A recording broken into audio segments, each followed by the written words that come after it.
What's up, you guys? Welcome back to my channel. If you're new here, my name is Blythe. I'm gardening in Zone 8A in Eastern Georgia. I'm glad you stumbled upon this video. Today we're going to be talking about what I'm starting for the fall garden. So if you're not new here, you guys know I have been struggling with the garden the past month, and I have not found the time to get out there and get everything ripped out and get the fall garden started. So we are going to be doing that here this week. It's going to happen. It has to happen. In the past, I've always started my seeds indoors and then transplanted. And this year, I decided not to mess with that because life is busy and I don't really have the time, and I already took down my setup from the spring seed starting time. And so we are just going to be direct sowing and then making sure everything stays really nice and watered. So this video is going to be all about the varieties that I'm growing this year, which is not a ton. In the past, I've grown a lot of fall veggies and stuff, but I'm really trying to simplify it this year because we don't really eat a ton of fall crops. I do. My husband and daughter, not so much. We really like broccoli around here, which is going to be a staple in the garden this year. And then maybe some leafy greens they'll eat some of, and some cauliflower. But I do want to go over the varieties that I'm going to be growing this year because I have some kind of fun varieties, but like I said, I'm going to try to keep it a little more simple this year and just do like some really good varieties that I know are going to produce well. We've got some really good soil out there. Things are really nice and rainy this week according to the forecast, so I'm hoping that these seeds will be able to get established really nicely. Okay, my toddler needed me real quick, and so I'm just hopping back on now to finish this video for you guys really quickly. I was mentioning that my family really likes to eat broccoli, so we're going to be eating broccoli, and then we're going to be doing a few other brassicas just for me. They will eat cauliflower a little bit, so we're going to be doing a little bit of cauliflower. And then later in the season, I'm going to be starting some beets, lettuce, greens, things like that. So I'm going to show you guys really quickly the varieties that I'm going to be planting out in the garden. I'm hoping to get out in the garden this afternoon while it's not raining, so then the rain will help with the seed starting that I'm going to be doing. Yeah, I've got all my seeds here. I've got all my little boxes of seeds. So I'll just go ahead and start with broccoli since that's the one we're growing the most of. And this is actually way less than I usually grow.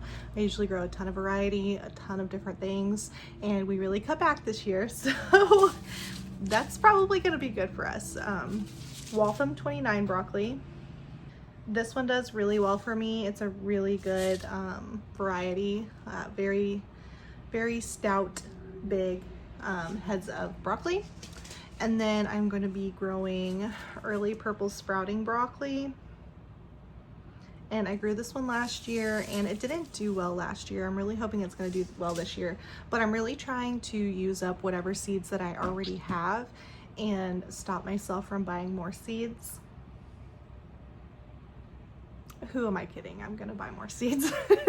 Another broccoli that we're gonna be growing is this broccoli rabe, and I refuse to try to pronounce that because it's crazy, but this one did really well last year, so we're doing that again this year. So that's gonna be it for the varieties of broccoli so far. If you see later in a vlog that I ordered more seed and I'm planting more, just don't say anything. So let's move on to cauliflower. Like I said, I'm not trying to plant like a ton of these. I do have 3 different varieties that I'm going to be planting, but I'm not going to be planting like a ton of each. So the first one that I have is Amazing Cauliflower, and this did amazing for me last year. So we're growing this one again. We're also going to be growing the cheddar cauliflower, which I'll pop up a picture on the screen. It's an orange cauliflower, and then purple of Sicily cauliflower as well, which I'm really excited about purple of Sicily because I'll eat things raw and I really just want to like eat it with like some kind of dip or something. I think it's going to be delicious. I am the only one that likes cabbage in my family, so I'm going to be planting a couple of the Coeur de Bois cabbage. I'll pop a picture up on the screen, just like maybe 2 to 4 of those, nothing too crazy. And then I'm also going to be planting some Brussels sprouts, which my family will eat Brussels sprouts more than they will cabbage, and also my extended family will eat Brussels sprouts if I give them away. So I'm going to be growing them because I like to grow them, and then I can give them away.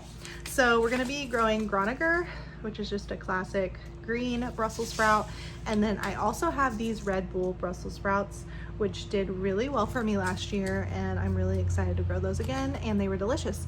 So yeah, we're going to be growing those. Just a few of those, mostly green. The green ones are what we're going to be growing. And then I'm also going to be growing these Sugar Magnolia snap peas. I'll put a picture on the screen, just for snacking and for just a little bit of a feature in the garden, because all of my like squash and stuff is all dead. So I kind of want to just fill up the cattle panel trellises with something, just to have something there. I haven't quite decided on like all the lettuces and stuff that I want to do. We're still deciding on that. Where are they? I've got tennis ball, romaine, merlot, and butter crunch that I'm deciding between. I'll probably end up just doing butter crunch, to be honest. We don't eat a ton of lettuce, but it's nice to just have growing in the garden just for some green. I'm also going to try some cilantro again, slow boat cilantro, but I'm not going to be starting that quite yet because we are in our first false fall, and we will definitely be getting heat back again in a few weeks. And won't be happy in the heat. Another thing that we're going to be growing is beets. Like I said, I'm trying not to buy more seeds, and so the only beet seeds that I have are cylinder beets, which is totally fine. They're beets, and beets are delicious, so I'm gonna be happy with them. So we're gonna be growing those as well this year. So I'm hoping to put those in the raised bed garden. I'm not sure what it's looking like in terms of like where I can put them. I'm not sure if there's gonna be anything ready to pull out when I'm ready to seed those. So we'll see when it ends up happening. I might just go ahead and throw them in the in-ground garden and see what happens. I've never grown any type of like root vegetable in the in-ground garden. It kind of scares me. I'm not sure how the soil is, just because we have such we have the toughest red clay soil you've ever seen in your life. So I'm hoping with like all the organic compost that we put on in the landscape fabric that it's softening it up and making it nice and workable so that we can start doing some root vegetables in the in-ground garden as well. But this video is going to be short and sweet. I just wanted to hop on and give you guys the rundown of what we're going to be growing this fall and encourage you to do some fall gardening as well. So thank you so much for watching this video. We'll see you in the next one. Have a great rest of your day.